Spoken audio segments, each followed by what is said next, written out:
He genuinely believed he was a god. He controlled the news, he owned Hollywood royalty, and he bought the literal ruins of ancient empires to build his throne. But in the end, he was just a frail, gray-skinned old man, suffocating on the dust of his own shattered, rotting mansion. The secret passageways he used to spy on his guests filled with the scurrying of rats, and the feral lions he bought starved in the yard. This is the deeply repulsive story of America's most terrifying golden nightmare. High above the fog-choked California coastline, a monstrous silhouette of concrete and stolen European gravestones bleeds into the night sky. The air here reeks of crushed eucalyptus, spilled gin, and the musky, feral scent of caged predators pacing endlessly behind invisible iron bars. This is the story of a man who tried to purchase immortality by ripping history apart piece by piece, only to entomb himself in a sprawling, golden nightmare. To understand the sheer, terrifying scale of this madness, you must look back to the year 1919. The world was still reeling from the unprecedented slaughter of the Great War, ancient empires were crumbling into ash, and millions of people were burying their dead. Yet, on the untouched, windswept edge of the American continent, a media titan with a limitless fortune and a god complex looked up at a barren hilltop and decided to build a paradise. He possessed the kind of unfathomable wealth that could buy governments and silence the truth, controlling the very newspapers that dictated reality to the masses. But paper empires and printed headlines were no longer enough for a man who genuinely believed he was destined to stand among the pharaohs and the emperors of old. He did not just want a mansion. He wanted a kingdom where he could reign supreme over Hollywood royalty, captive beasts, and the stolen relics of dead kings. In the spring of 1919, the Titan summoned a brilliant architect, a woman whose singular genius would be chained to his manic whims for the next 3 decades. He brought her to the desolate summit of his inherited land, a rugged, unforgiving peak that rose 2,000 feet above the crashing, icy waves of the Pacific Ocean. There were no roads, no fresh water sources, no infrastructure of any kind, only wild yellow grass, howling coastal winds, and the deafening silence of nature. He pointed a leather-gloved finger at the dirt and commanded her to craft a monument to his ego. The earth was immediately and violently blasted open. The sheer brutality of the construction was staggering. Thousands of pounds of volatile dynamite were hauled up the treacherous, muddy slopes, and soon, relentless, bone-rattling explosions shattered the coastal quiet. The mountain was literally blown apart to make way for the foundations of a cursed palace. Workers, numbering in the hundreds, baked under the merciless California sun, their lungs choked with thick, suffocating clouds of pulverized rock and alkaline dust. They drove deep trenches into the bleeding bedrock, pouring thousands of tons of heavy concrete into the open wounds of the earth. The sounds of cracking stone, braying mules, and shouting foremen created a deafening symphony of absolute, unchecked obsession that echoed down the canyons from dawn until dusk. While the mountain was being brutally hollowed out and reshaped by dynamite, the Titan unleashed a horde of ruthless art dealers and antiquities agents upon a desperate, war-torn Europe. He treated the sacred global heritage of Western civilization like a cheap mail-order catalog.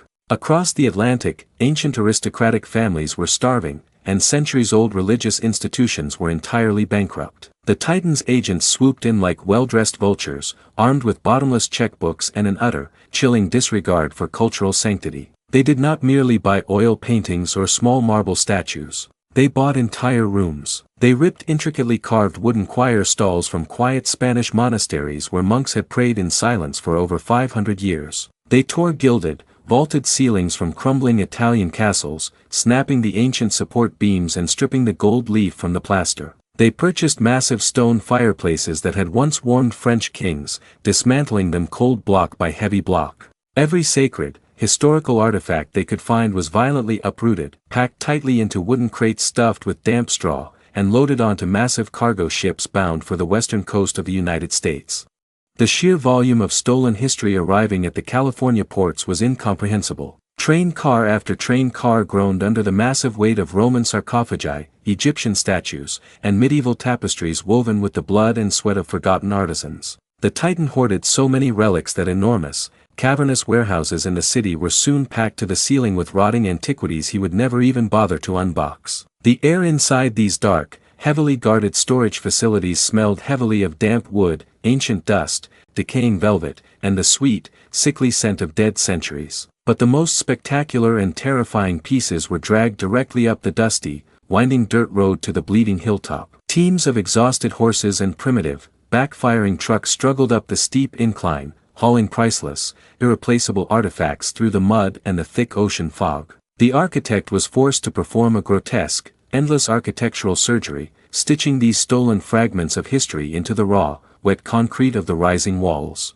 The estate rapidly began to morph into a Frankenstein creation of clashing eras and bastardized architectural styles. A grand facade of a Roman temple would be brutally attached to a Mediterranean revival wall, while a medieval gargoyle leered down from a modern, reinforced concrete balcony. The Titan was never satisfied. He would walk through the chaotic, dust-choked construction site in his expensive, immaculately tailored suits, his eyes gleaming with a manic, insatiable hunger. If he disliked the shadow a freshly built chimney cast at noon, he would coldly order the entire wing of the house to be demolished and completely rebuilt from scratch. He poured millions of dollars into the dirt, treating the grueling, backbreaking labor of his workers as a completely disposable commodity. The relentless hammering, the high-pitched grinding of the stone saws, and the sharp, violent crack of the dynamite became the permanent heartbeat of the mountain. It was a terrifying display of supreme power, a mortal man playing God with stone and mortar, desperately trying to build a cage large enough to hold his own colossal, fragile ego.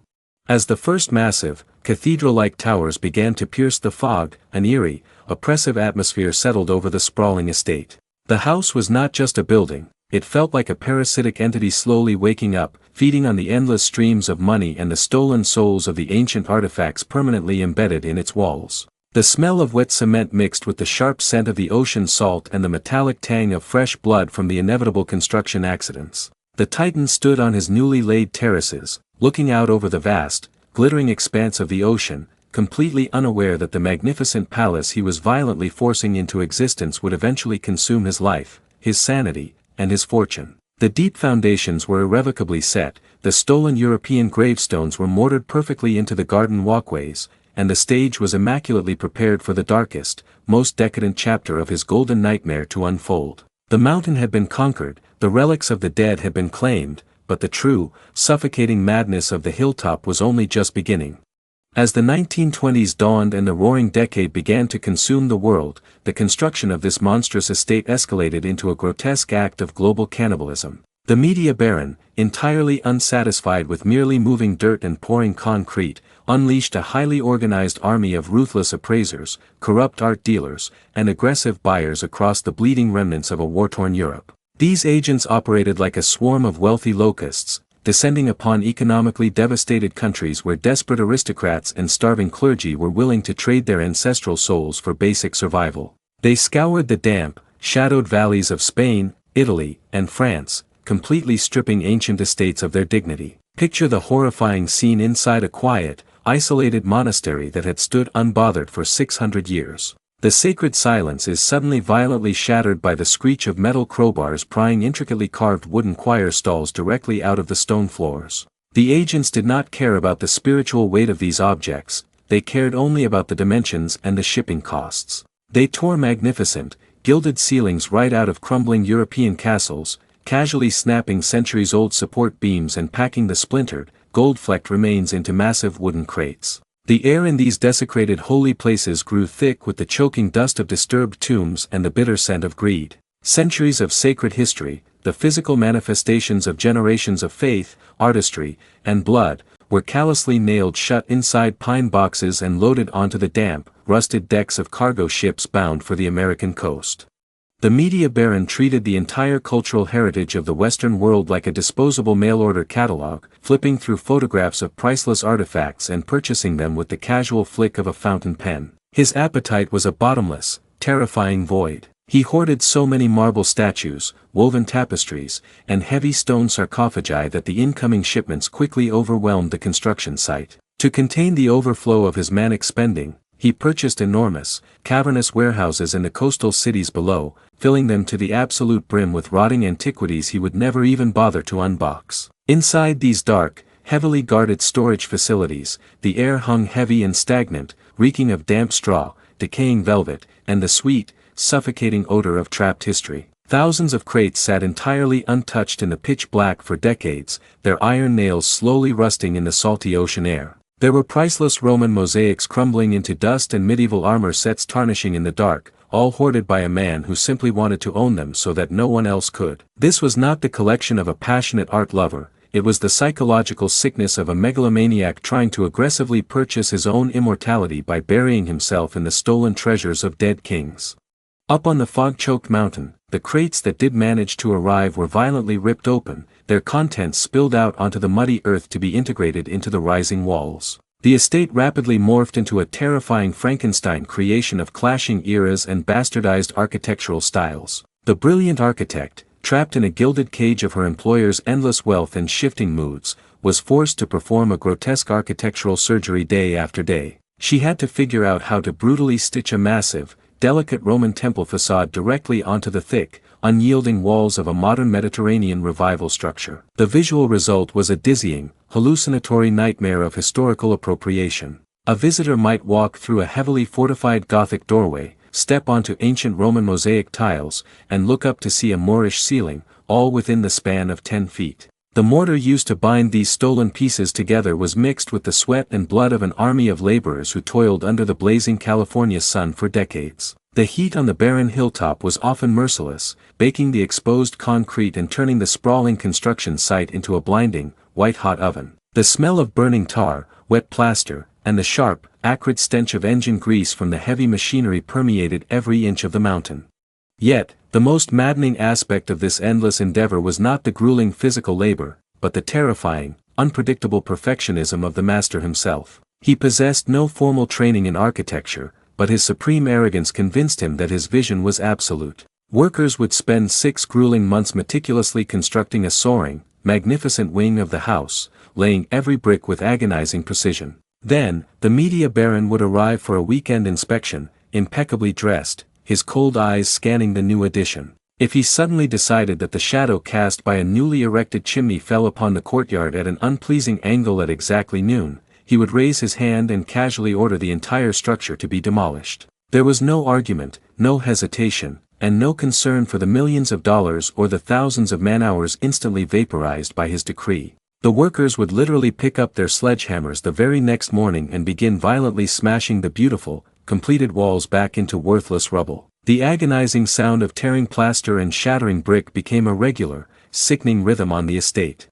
This cycle of building, destroying, and rebuilding dragged on relentlessly through the 1920s and deep into the 1930s, trapping the mountain in a permanent state of chaotic purgatory. The grinding of the massive stone saws and the deafening, chest-rattling crack of dynamite echoed endlessly down the canyons, a terrifying symphony of absolute, unchecked obsession. The local townspeople living in the valley below would look up at the bleeding night sky, watching the harsh glare of the industrial work lights illuminating the fog, listening to the mountain being hollowed out and reshaped again and again. It was a clear, chilling broadcast of supreme, untouchable power. The Baron was treating the earth itself as his personal canvas, casually erasing and redrawing the landscape whenever the mood struck him. The estate was no longer just a house, it had become a living, breathing monster, a parasitic entity that demanded constant feeding. It fed on the endless trainloads of stolen European gold, it fed on the broken backs of the exhausted laborers, and it fed on the creeping, paranoid madness of the man who mistakenly believed he was the master of the very beast he was building. The foundations were soaked in greed,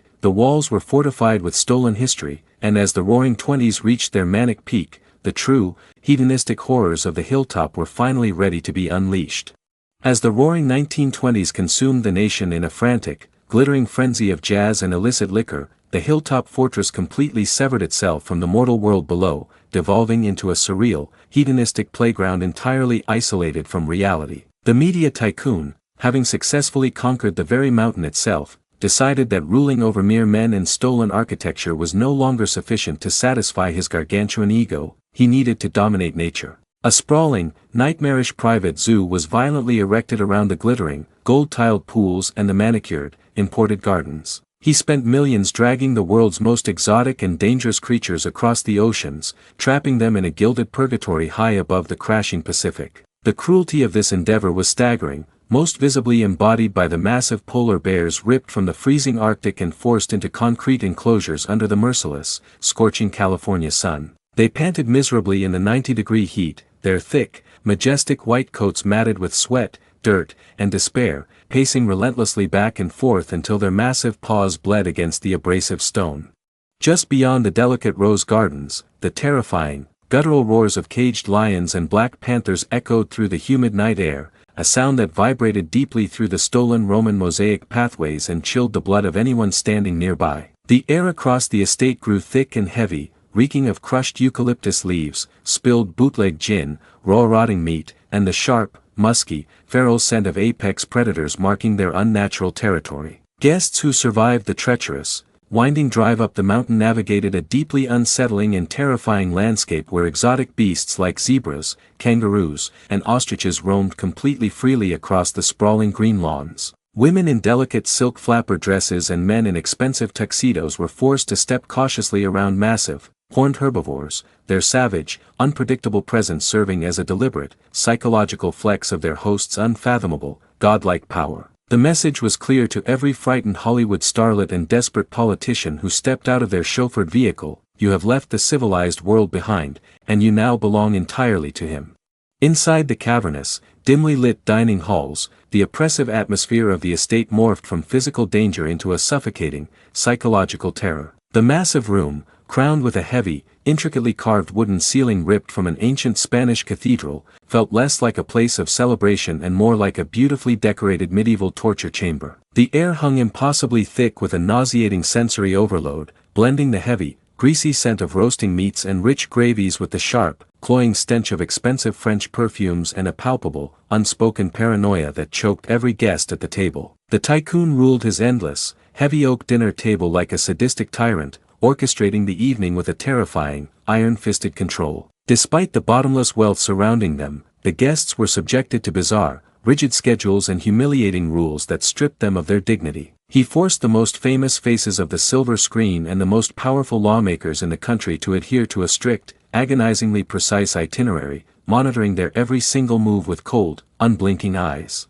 In a grotesque display of his absolute authority, he deliberately placed cheap, common bottles of mustard and ketchup directly alongside priceless, 16th-century silver chalices and delicate, centuries-old crystal goblets. It was a calculated insult, a mocking reminder that no matter how famous or wealthy his guests believed they were in the world below, in this castle, they were nothing more than his captive subjects. The flow of alcohol, despite the era of prohibition and his limitless resources, was strictly and sadistically rationed by the host, forcing grown, powerful adults to sneak sips of smuggled liquor in the dark corners of the estate like terrified, disobedient children. The massive Gothic fireplaces blazed constantly, even in the sweltering heat of the summer months, driving the temperature in the dining hall to suffocating levels simply because the master of the house enjoyed the dramatic, flickering shadows the flames cast against the stolen religious tapestries. Every bite of food, every forced laugh, and every strained conversation was performed under the crushing weight of his absolute, unyielding scrutiny.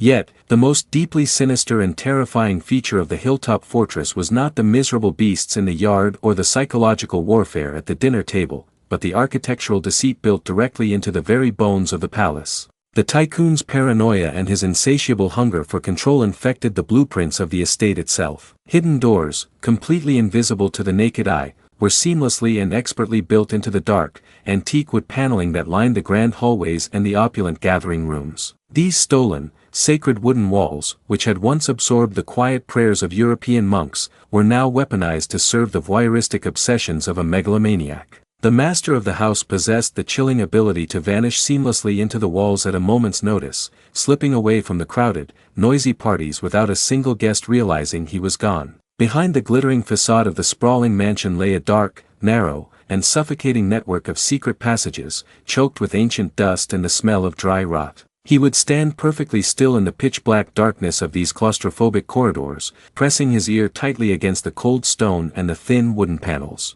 There, hidden like a predatory spider in a web of his own making, he would listen with breathless anticipation to the whispered secrets, the desperate confessions, and the quiet, terrified complaints of his trapped, glittering guests. He gathered their vulnerabilities, their illicit affairs, and their financial ruins, hoarding their personal destruction just as greedily as he hoarded his stolen statues and his miserable, caged animals. The guests, entirely unaware of the eyes and ears behind the antique woodwork, slowly began to feel the crushing, invisible weight of the house pressing down upon them. A creeping, infectious madness took root among the Hollywood elite and the political titans who stayed there, a collective, unspoken realization that they were not guests in a paradise, but prisoners in a panopticon. The roaring 1920s raged violently at the bottom of the mountain, but up in the fog-choked clouds, time stood still, trapped in the suffocating, paranoid grip of a man who watched everything, heard everything, and controlled absolutely every living soul that dared to enter his golden nightmare.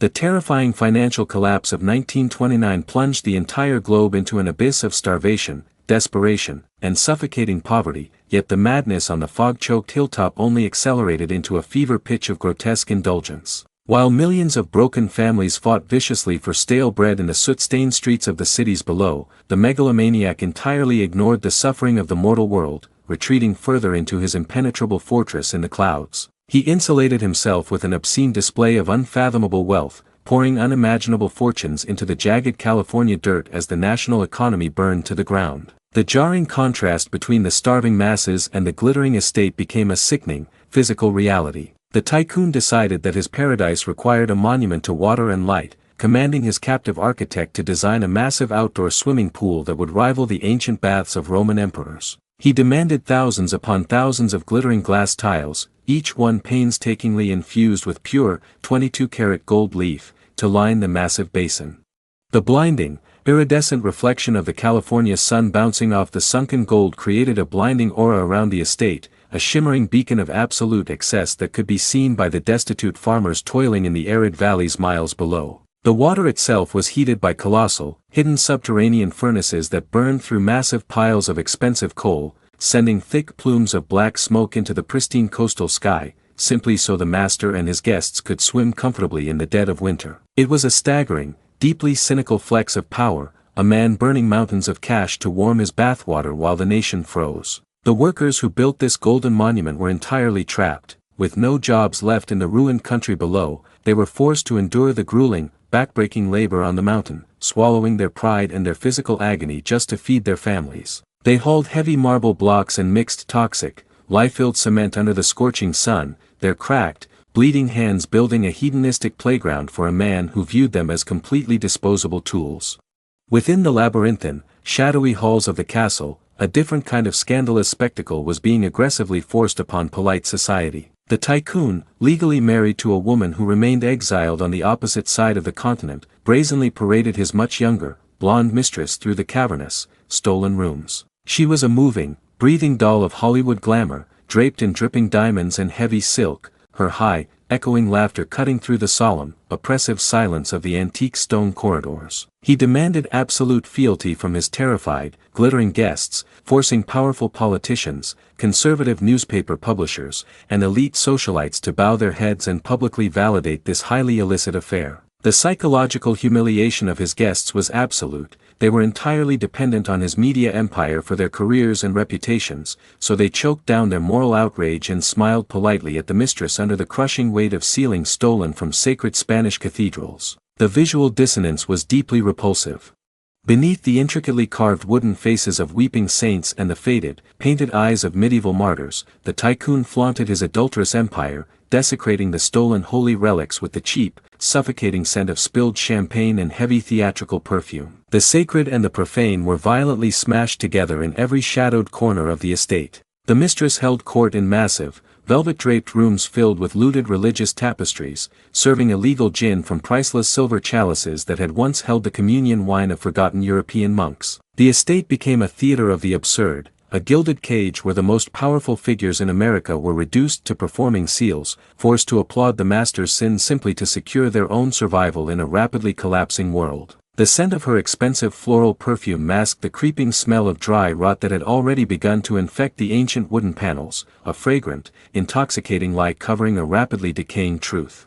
Yet, beneath the glittering surface of the gold-lined pools and the forced, drunken laughter of the eternal party, a creeping, sinister rot began to deeply infect the mountain. The tycoon's mind, isolated from reality and poisoned by his own limitless power, grew increasingly erratic and frighteningly unstable. His obsession with architectural perfection devolved into a destructive, manic compulsion. The most terrifying manifestation of this madness centered around the magnificent, fully completed outdoor swimming pool. After years of agonizing, backbreaking labor, the massive basin was finally finished, a breathtaking masterpiece of classical columns, imported marble statues, and blinding gold tiles. But as the tycoon stood at the edge of the crystal-clear water, his cold eyes narrowed. He decided, in a sudden, terrifying flash of manic displeasure, that the massive Roman temple facade standing at the far end of the pool was off by a mere fraction of an inch, or perhaps it simply did not perfectly match the shifting, hallucinatory vision in his deteriorating mind. Without a single ounce of hesitation or a shred of empathy for the exhausted workers who had bled to build it,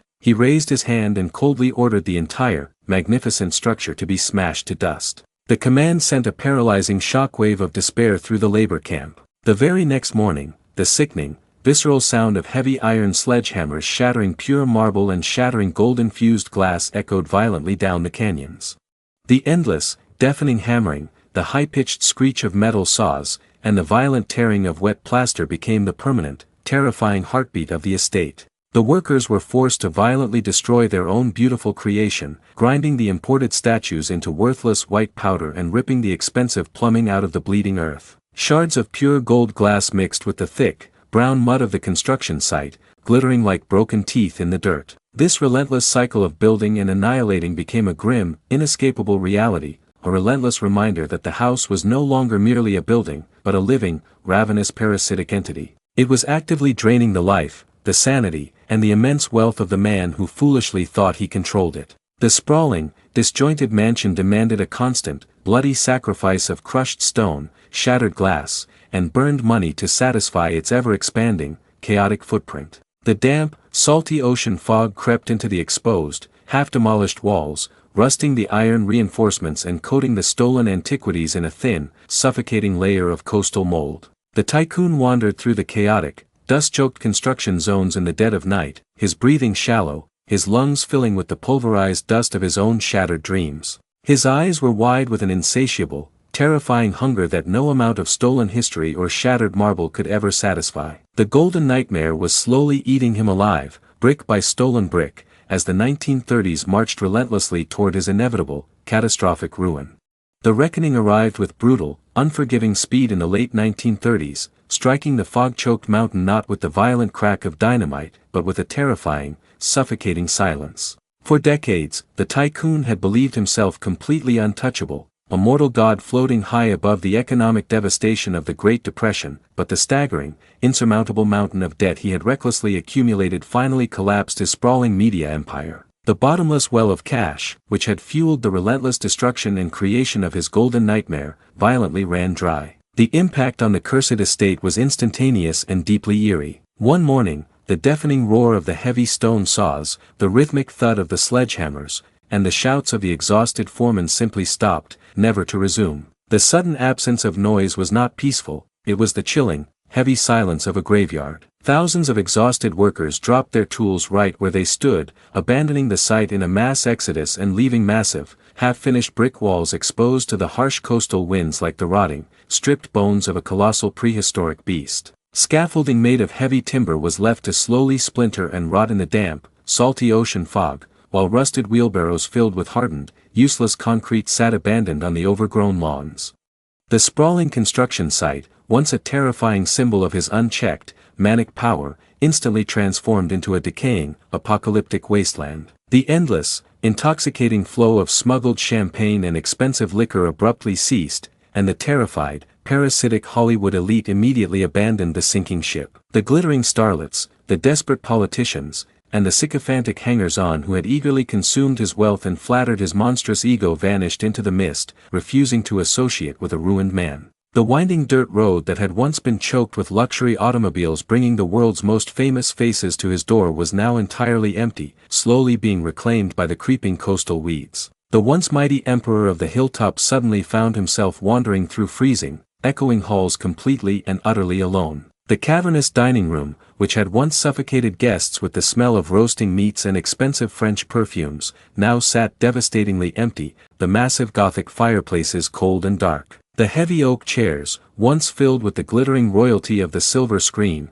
were pushed in, gathering a thick, gray layer of ancient dust. Without the roaring fires and the body heat of hundreds of partygoers, the castle revealed its true, sinister nature. It was a damp, freezing stone fortress built on a desolate peak.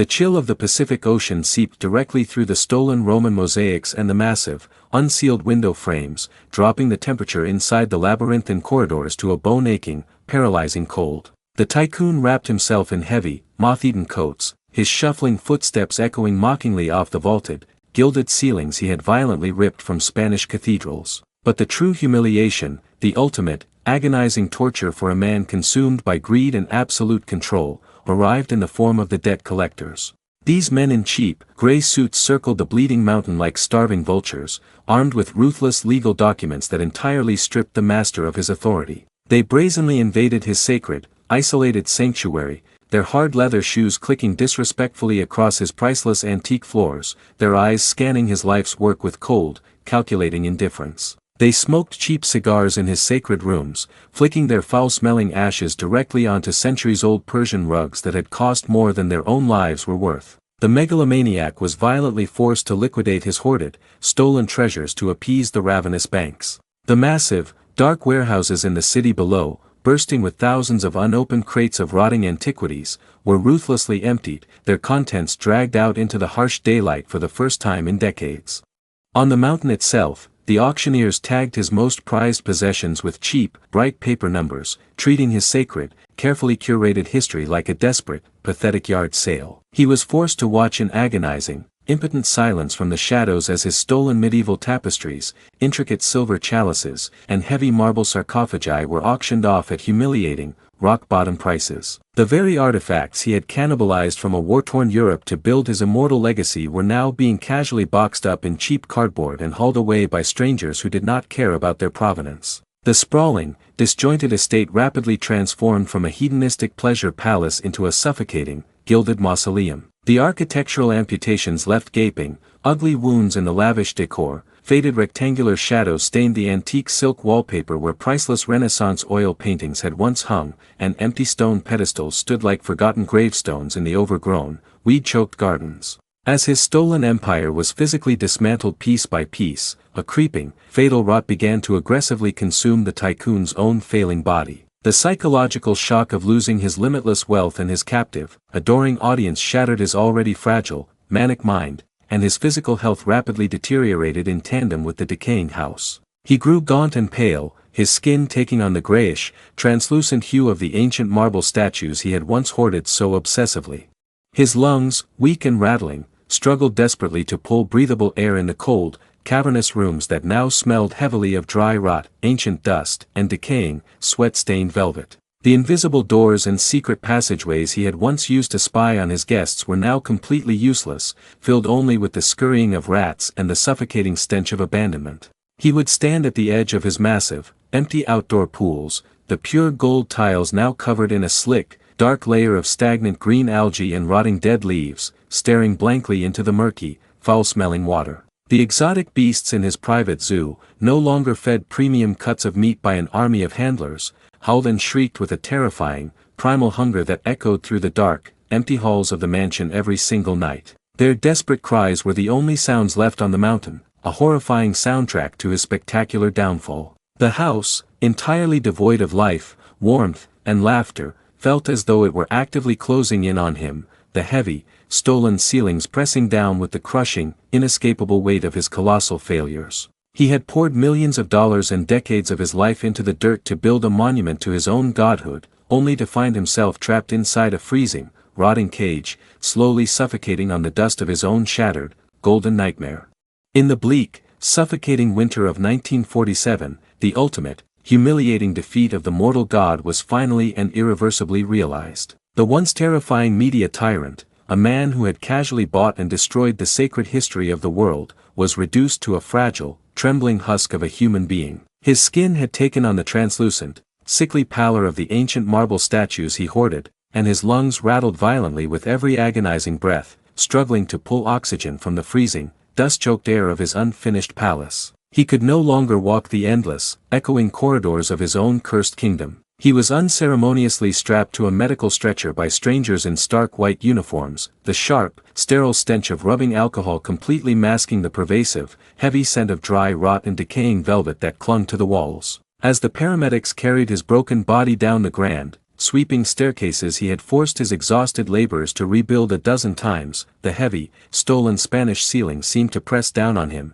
and the hollow eyes of the looted Roman bust stared in silent, mocking judgment. He was shoved into the back of a waiting ambulance, the heavy metal doors slamming shut with a deafening finality. As the vehicle slowly navigated the treacherous, winding dirt road down the bleeding mountain, the dying man was forced to look back through the smudged glass at his monstrous creation. The massive, twin concrete towers, still surrounded by rotting wooden scaffolding, pierced the thick gray coastal fog like the skeletal fingers of a buried giant reaching desperately for the sky. He was violently exiled from his golden nightmare, carried away from the only thing he truly loved, never to return.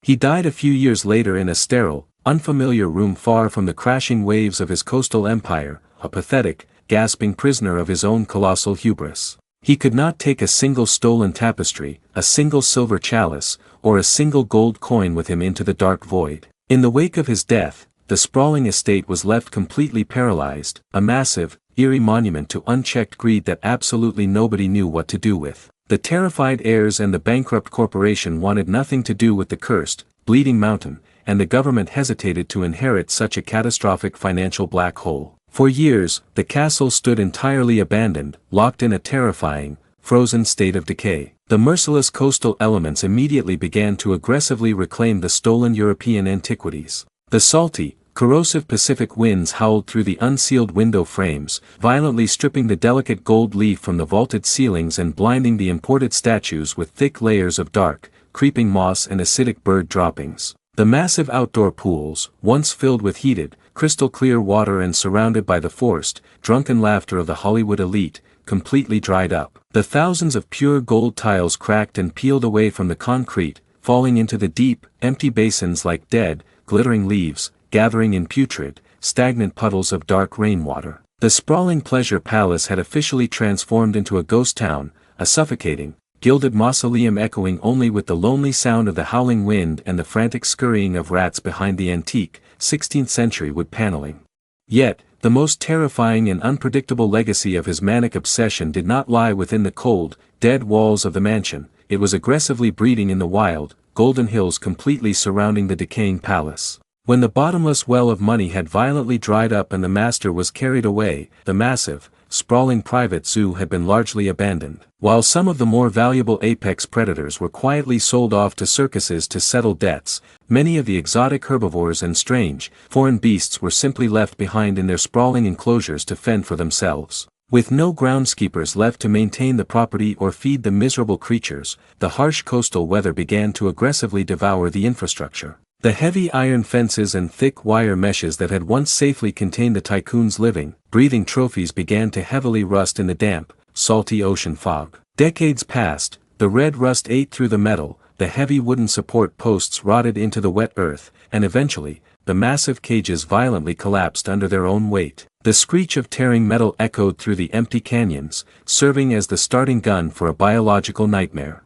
The remnants of his exotic animal collection, starving, feral, and desperate, stepped over the shattered iron fences and vanished directly into the rugged, untamed California wilderness. They did not die off in the unfamiliar terrain. Instead, they adapted to the harsh, dry, unforgiving landscape with a terrifying, aggressive resilience. They bred in the deep, hidden canyons, their bloodlines twisting and mutating away from the captive, miserable creatures they had once been. The manic obsession of one dead billionaire had successfully and permanently infected the natural ecosystem, entirely altering the biological reality of the coastline. The wild animals established a new, bizarre hierarchy in the shadows of the rotting castle, feeding on the native vegetation and multiplying in the creeping mist. Today, if you dare to drive down that isolated, winding coastal highway as the sun violently sets and the thick, suffocating mist rolls in off the freezing ocean, you will feel the oppressive, watchful weight of the dead castle looming invisibly in the clouds above you. The air inside your car will grow unnaturally cold, reeking suddenly of crushed eucalyptus, wet earth, and the sharp, musky, feral scent of apex predators. The silence of the night will be absolute, until the sudden, heavy splashing of hooves on wet asphalt shatters the quiet. Suddenly, your high beams will catch a horrifying, impossible reflection in the impenetrable darkness. Glowing, feral eyes will flash aggressively in the dense brush. Out of the blinding white fog, the massive, muscular descendants of his captive beasts will silently emerge, blocking your path. You will see a herd of wild, ghostly zebras grazing unnervingly by the highway, their stark, jagged stripes looking like skeletal ribs moving fluidly in the pale moonlight. You might spot a massive, horned Barbary sheep standing perfectly still on a jagged cliff edge, staring down at your vehicle with a cold, unnatural, and deeply predatory intelligence. It is a beautiful, grotesque, and profoundly chilling sight that will instantly freeze the blood in your veins and cause your heart to hammer against your ribs in sheer terror. It is the ultimate, horrifying realization of the tycoon's dark, twisted dream. He tried to aggressively purchase the world, to rip history apart and bend nature to his absolute will, but in the end, the earth violently reclaimed everything. He did not achieve immortality as a revered, untouchable god. He merely left behind a rotting, empty tomb on a barren hill, forever guarded by a roaming, feral army of displaced monsters.